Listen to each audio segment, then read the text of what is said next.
Alrighty, ladies and gentlemen, it's been a pretty goddamn wild ass week, but there's still some good stuff that's happening, and apparently the Sigrika drip marketing has come out. Yeah, there's a lot of other stuff going on in the space right now, particularly with my channel. You'll probably see some other videos somewhere else that'll get you down to the nitty-gritty of why I don't seem that engaged with Wuthering Waves at the moment, but we've got the perfect chance over here to take a look at who's arriving in version 3.2. Because, of course, the post-lament Anthropocene is here. We've got Sigrika. So, just like as like a little bit of like an intro, just before we get into like her design and all of that. 3, 2, 1, say cheese. She does like photos, does all of that. And she's a student of Star Torch Academy and a resonator of the Royan runes. If you haven't played a lot of like 3.0 or whatever, or done the world quest, the Royans are basically like a tribe of people that exist across Lahai Roy. They kind of like interact, they kind of like interact with the very like scientific stuff that's going on with the Space Trek Collective. They kind of represent the more nature side of things, which is ironic, right? Because there are so many machines. But those machines have learned to live with the Royans, do all of that, and naturally, right, it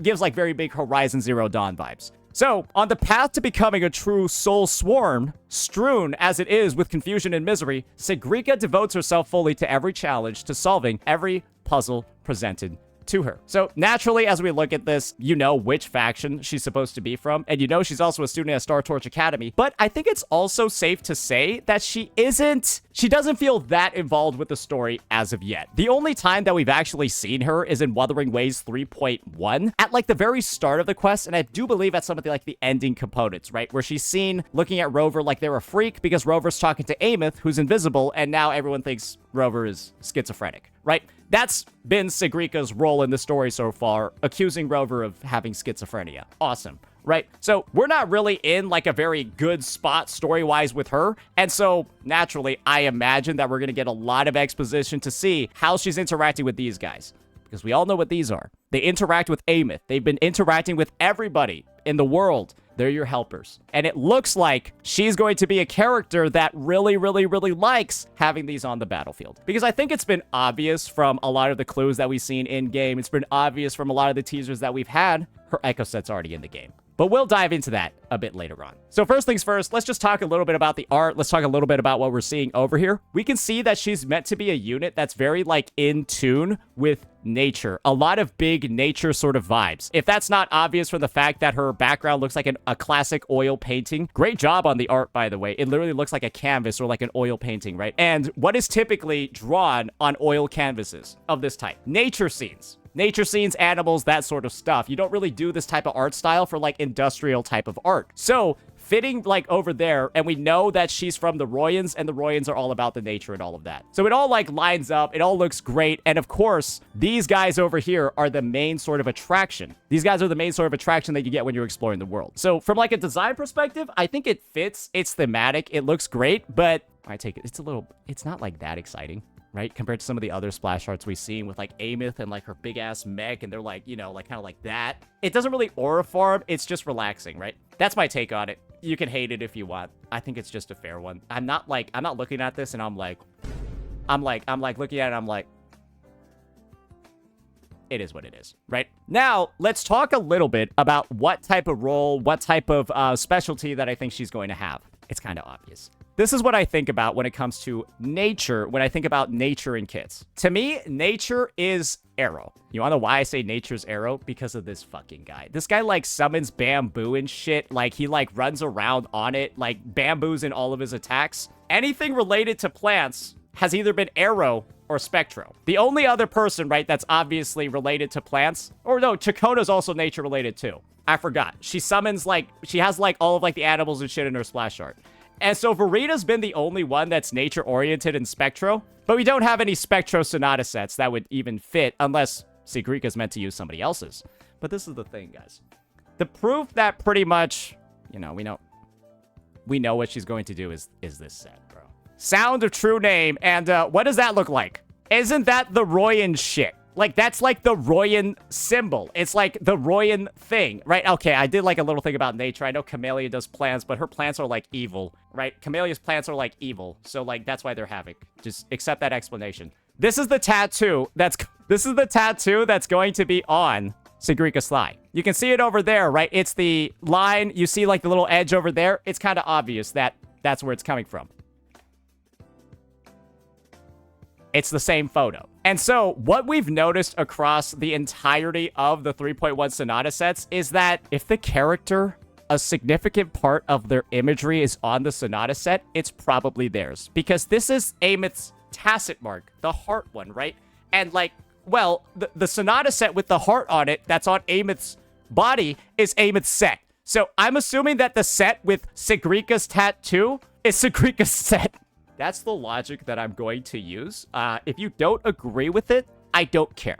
Moving forward from that, I do think this is like, Kuro does feel like they're getting like a little bit lazy with it, just in terms of, you know, now there's no guesswork or surprise at all. But I also see this as Kuro basically letting us know in advance what's getting added to the game. And I like that. I do enjoy that they're giving us news about what the character's kit is going to do, what the character's main damage type is going to be before they release. And like, this is 3.1, and we already know we can pre-farm for Sigrika. We know it's her set. We know what her kit's going to do. And so it's like the impact of like leaks and all of that. Like, I'm able to comfortably talk about the fact that Chu Yan is going to be a tier 0 sub DPS in 3.2, right? I can start speculating about that because obviously this is going to make Chu Yan broken because Chu Yan is now going to have a third DPS that he supports because this is arrow and echo skill damage. And guess what Chu Yan does? He buffs echo skill damage by 50%. So like, you're literally going to have the two nature boys, or she's not a boy, but you get what I mean, right? You'll have like the nature squad going out and like just fucking shit up.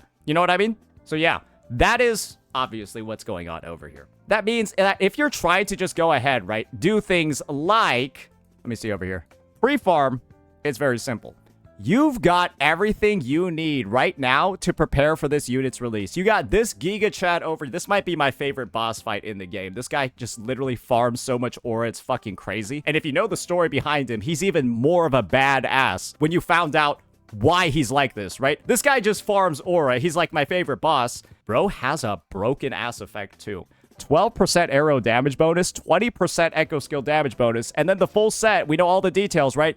You get arrow damage plus 10%, and then dealing echo skill damage to enemies increases your echo skill crit rate by 20 and gives you an additional 15% arrow damage bonus. That is one of the, if not the strongest Sonata sets in the fucking game. 20% crit plus 25% damage percent? Bro, I have a feeling she's going to be fucking broken. I genuinely think she's like going to be a little bit broken because this looks nuts. Because if all of her damage types, right, are echo, I mean, she's just getting a straight 20% increase and then getting a massive amount as well on top. And this is the other part that we haven't even thought about, right, guys? Xian's going to be coming over here. He's going to have Law of Harmony ready to go. That's going to give even more echo skill damage on top of it, right? And then while Chuyan is doing all of that, you're naturally going to have the insane buffs that his kit is providing too. It's like that fucking 50% echo skill damage amplification. And guess what, guys, on top of all of this? I think that this might be potentially the new highest damage team in the game. You run these characters, Chakona, who's buffing Arrow by existing with her insane, right? Her insane fucking solo concert arrow damage bonus, right? And then all the other shit she has, and then her weapon too. You combine that with Chu Yan, who's gonna be arrow, then 50% amp with her. You could run a no sustain team. It might be the strongest no sustain team in the game. I have no doubt it will probably be the strongest no sustain team in the game. Think about it. And I guess if you want to like actually pay to win, you could make it very, very easy to run this team, even if you're bad without sustain. Because if you get to Chakona's S5, that sounded ridiculous now that I said that. Well, if you get to her S5, she'll... I don't even know why I'm mentioning this. If you get to her... I'm just not even going to mention it. Sorry. You had the chance to read it. What I was going to say made sense, but why would you pull an S5 Chakona anyways? It's an option if it's there, but I don't recommend you fucking do it because it's stupid as shit. You could also run another team. You could likely also run like a human centipede sort of team where you go like outro skill into outro skill into outro skill like it's mono fusion. You basically run Yuno first.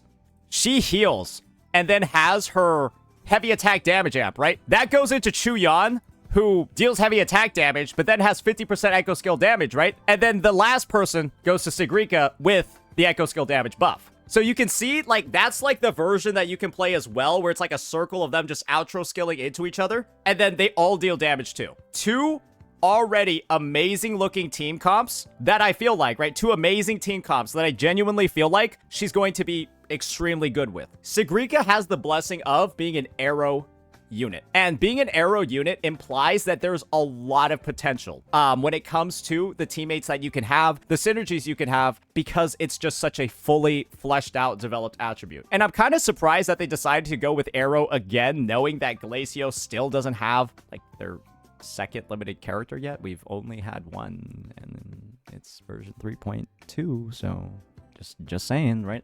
Like, we haven't had a lot of Electro. There's 3 Electro units too. It's Zhang Liao, Yinlin, and fucking Augusta. So you get what I mean. Fusion and Arrow are obviously eating great. Spectro too. The other elements have basically been told to go fuck themselves. So that's why being Arrow is great. A last option, right? And this will heavily depend on how Sigrika's kit works. A last option could be some variation of teams with, well, you all know it, the Yearner. Yes, the Yearner over here. Because what does the Yearner yearn? Echo skill casts. If you don't have Echo skill casts with this character, she doesn't particularly have a great time because her puppet, Hikari, is not going to fucking attack anything if you don't have them. So when it comes to Frolova, that interaction, right, with the after sound, all of that requires Echo skill casts. And, well, lo and behold, what do you see down here on the set when you look at the description? Dealing Echo skill damage. And this is where shit could get tricky. We don't know what type of cast Sigrika has. If Sigrika casts echo skills and deals echo damage, she's going to work with everybody. However, if Sigrika only deals echo skill damage but doesn't cast them, that's going to be bad for Frolova. Because guess who deals echo skill damage but casts regular attacks? You should know, it's Galbrina. She's the unit that doesn't cast echo skills, but she deals echo skill damage. Chuyan is good with her, right? Unfortunately, the issue is she's really bad with Frolova because they have no fucking real synergy together. It doesn't like sort of, but like not really, right? She gets 1 stack from Scarlet Coda.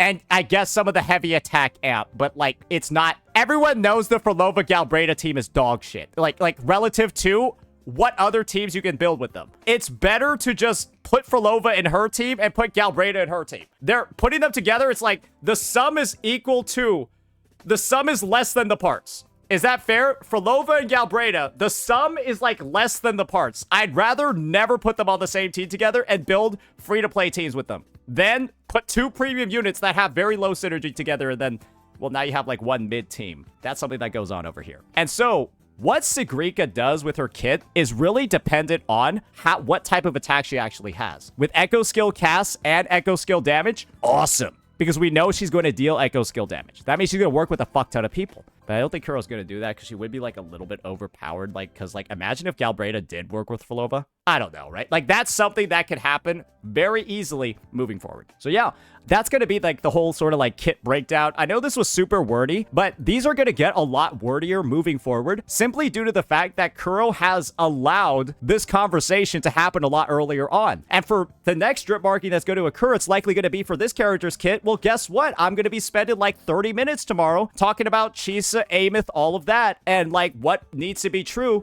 for the new character's kit to be good, right? It's great. I like it. This is a huge W for Kuro Games. Very happy and excited to see how stuff pans out moving forward. But yeah, I think that's just gonna be our coverage today for Sigrika. What can we close this out with? Oh, they always do like an animated thing. So let's take a look at that. The runes weave together in a flickering web before Sigrika's eyes, an ancient puzzle waiting to be solved. She harnesses the frequencies pulsing within them, their true names. Yeah. I think it's hers. I think this is hers. Yeah, probably. Maybe. No, Saint definitely looked at leaks. No, Saint definitely, he looks at leaks. No, that's what I'm going to say in the comment section. Call him out. There's no way he deduced that himself. He's not smart enough for that one. Anyways, their true names illuminating in dazzling brilliance. Check it out.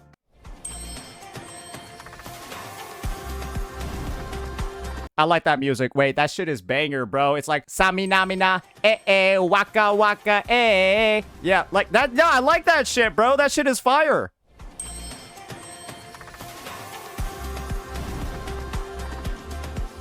Yeah, that shit's fire, bro. It sounds like the South African World Cup. I like this shit. That was like the best one ever. The South Africa World Cup was like the best one in history. We can agree with that, right? It was like the best one ever. I feel you just get good vibes after watching this one. That's a W. I like that. I really like what they did. I really like what they did with her. She just gives like good vibes. Solid release. Great job, Kuro Games. All right, that's gonna be it for this one, ladies and gentlemen. Let me know what you all thought. Peace out.